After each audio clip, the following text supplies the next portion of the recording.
मेरी last video में मैं एक बहुत मज़ेदार एक बहुत सरप्राइजिंग से इंसिडेंट के साथ मैंने उसको टॉपिक को ख़त्म किया था कि कैसे मेरी एक फ्रेंड को फादर ने एक डायरेक्शन दिखाया कि बेटा जीना सीखो, ज़िंदगी में जीना ज़रूरी है, लाइफ आपके हाथ में नहीं है कि आप कुछ सुसाइड कर लो या कोई गलत काम कर लो और आप मर जाओ। ऐसा नहीं हो सकता, आपको जीना ही पड़ेगा और अपनी प्रॉब्लम्स को फेस करना पड़ेगा।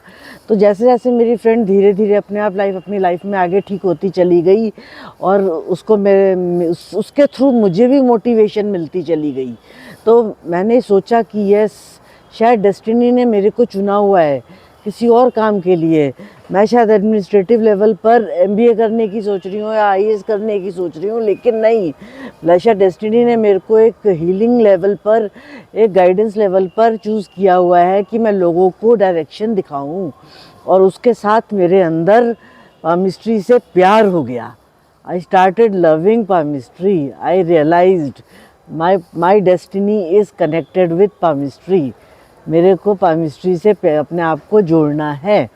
और फिर मैं धीरे धीरे बहुत डेप्थ में अच्छे से सोच समझ के, ऐसा नहीं कि बिल्कुल फन उस मोड में नहीं, सीरियस मोड में पढ़ाई करने लग गई। और मैं पामिस्ट्री पढ़ती गई। तो एक दिन ऐसा हुआ कि मैं जैसे ही स्कूल पहुंची तो मेरी एक फ्रेंड ने मुझे आवाज़ लगाई, रीमा इधर आ, अभी स्कूल शुरू नहीं हुआ था। तो जब मैं उसके पास गई, बोली मेरे को तेरी एक बात पता लग गई, मैंने तेरे बैग में एक बुक देखी है। मैंने कहा क्या देखा है तूने? कहती तेरी पामिस्ट्री की बुक देख ली मैंने, मुझे पता लग गया तेरे को तो हाथ देखना आता है, चल मेरा हाथ देख, चल मेरा हाथ देख। तो जब मैं उसका हाथ देखने बैठ गई, जैसे ही मैंने उसका हाथ देखा तो मैं उससे पहले कि मैं उसको एक दो चीज़ें बताती, मेरे सारे फ्रेंड्स आ गए, मेरे और आसपास के क्लास स्कूल के बच्चे आ गए सारे मेरे पास।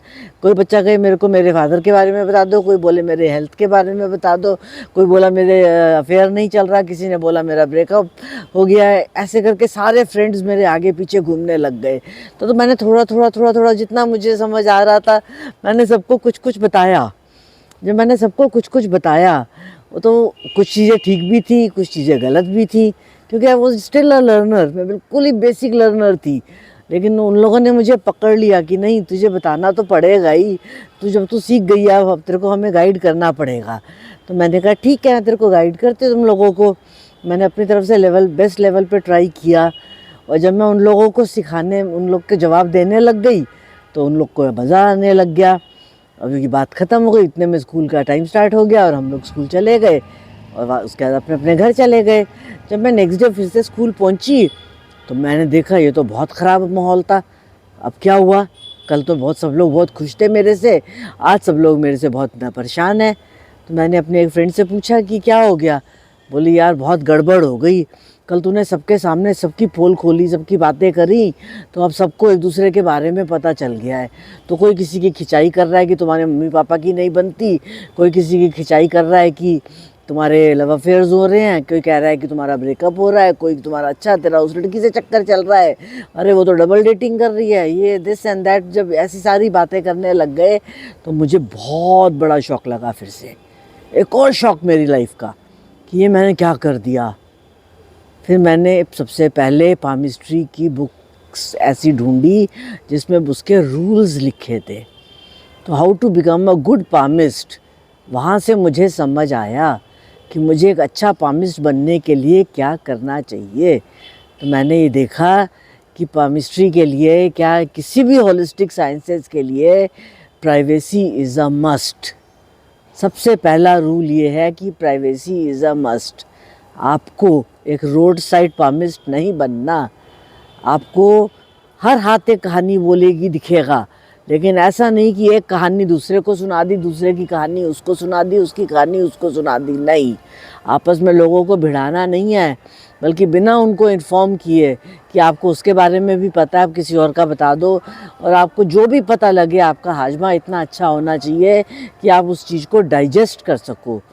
You have to become a good palmist, not a bad palmist. फिर मेरे इस क्वेश्चन का आंसर अभी भी इनकम्प्लीट लग रहा था। तो मैंने अपने फादर से पूछा कि पापा, आपने मुझे एक पामिस्ट्री की बुक लेके दी, तो उसमें तो सारी चीज़ें ओपनली लिखी हुई हैं कि अगर ऐसा होगा तो ये हो जाएगा, ये वाली लाइन का कनेक्शन होगा तो ये हो जाएगा। लेकिन जब मैंने आज फ्रेंड्स को बताया तो उनकी तो लड़ाई हो गई। तो फिर मेरे फादर ने मुझे एक बहुत बड़ा मैसेज दिया उन्होंने मेरे को एक बात समझाई। बोले देख गणेश जी के मूर्ति देखी है तूने? मैंने कहा हाँ जी। बोले देखो गणेश जी के कितने बड़े बड़े कान होते हैं, तो इसका मतलब वो कितनी चीज़ें सुनते हैं। और कहते हैं कि सबसे पहले किसी भी पूजा से पहले गणेश जी का नाम लो। क्यों? क्योंकि वो विघ्न दूर कर देते हैं, किसी भी काम में कोई प्रॉब्लम नहीं आती। यहाँ तक कि शादी के कार्ड्स पे भी गणेश जी का नाम लिखा होता है। तो वो इसका मतलब वो आपके विघ्न दूर कर रहे हैं। तो अगर आपको अपने विघ्न दूर करवाने हैं तो आप गणेश जी का नाम लो। लेकिन गणेश जी के जो बड़े बड़े कान हैं वो हमें एक मैसेज भी दे रहे हैं। मैंने कहा क्या? वो कहते हैं कि कुछ बातें ऐसी होती हैं जो आपको एक कान से सुननी होती हैं और दूसरे कान से बाहर निकाल देनी होती हैं, उन पर गौर ही नहीं करना। कुछ बातें ऐसी होती हैं जिनको आपको सुनना होता है और अपने दिमाग में रखनी होती हैं कि ये आपको लॉन्ग रन में काम आएंगी। कुछ बातें ऐसी होती हैं जो आपको ध्यान से सुननी होती हैं और अपने पेट में डाइजेस्ट करनी होती हैं, किसी को बतानी नहीं होती। और कुछ बातें ऐसी होती हैं जो आपको सुननी होती हैं और आपको बोलनी होती हैं। तो जो ऐसी कॉमन बातें हों जो सबको सुननी चाहिए, आप सिर्फ वही बातें बताओ, और जो बातें नहीं बतानी है उनको डाइजेस्ट कर लो, उनको छुपा लो। उसी से आप एक अच्छे पामिस्ट बनोगे। उसके अलावा आपके पास थोड़ा सी मैथमेटिकल एबिलिटी भी होनी चाहिए। क्यों? क्योंकि आपको एज कैलकुलेशन करनी है। अगर आपने किसी की गलत एज कैलकुलेशन कर दी तो वो भी ठीक नहीं है। तो मैथमेटिकल कैलकुलेशन भी ज़रूरी है, फिर प्राइवेसी भी ज़रूरी है, ठीक है ना। तो आपको अपने प्रोफेशन का रिस्पेक्ट भी करनी है। आपको ये नहीं कि मजाक में खेल में आपको पामिस्ट्री करनी है, नहीं। आपको आराम से बैठकर अपनी एक सीट बनाकर, एक गद्दी बनाकर वहीं पर ही बैठ के सबको आंसर्स देने हैं। चलते फिरते ऐसे मस्ती में पामिस्ट्री नहीं होती। या तो करो मत, करना है तो बिल्कुल सिस्टमेटिकली करना। उन्होंने जब मुझे ये चीज़ सिखाई तो मुझे समझ आया कि हाँ, मुझे इसकी वैल्यू समझनी चाहिए, मुझे इसको इसका वर्थ समझना चाहिए। फिर क्योंकि मैंने उसमें पढ़ चुकी थी मैं पामिस्ट्री की बुक में कि इंट्यूशन लाइन एक्टिवेट होती है लोगों की, और मैंने अपने हाथ में वो लाइन देखी कि मेरे हाथ में भी इंट्यूशन लाइन एक्टिवेट हो रही है। तो मुझे समझ आया कि अगर मेरी इंट्यूशन सही निकली और मैंने किसी को कुछ उल्टा सीधा बोल दिया तो मेरे को बहुत नुकसान होगा। इसलिए एक बात और याद रखिए, always be careful of your words. आप क्या वर्ड्स यूज़ करके किसी को प्रेडिक्शंस देते हैं। और वहाँ से मेरे को समझ आया कि जब भी हम किसी को प्रेडिक्शंस दें तो कोई परेशानी वाली बात भी बतानी हो तो बहुत सॉफ्टली और तरीके से बतानी है। ऐसा नहीं कि कुछ भी बोल दिया और उनको डरा दिया, नहीं। कभी भी अपने प्रोफेशन में किसी को डराइए मत, उनको बल्कि गाइडेंस दीजिए, सिर्फ एक डायरेक्शन दिखाइए, उनको हिम्मत दीजिए कि वो उस टफ टाइम से निकलकर एक अच्छे टाइम में एंटर कर पाए।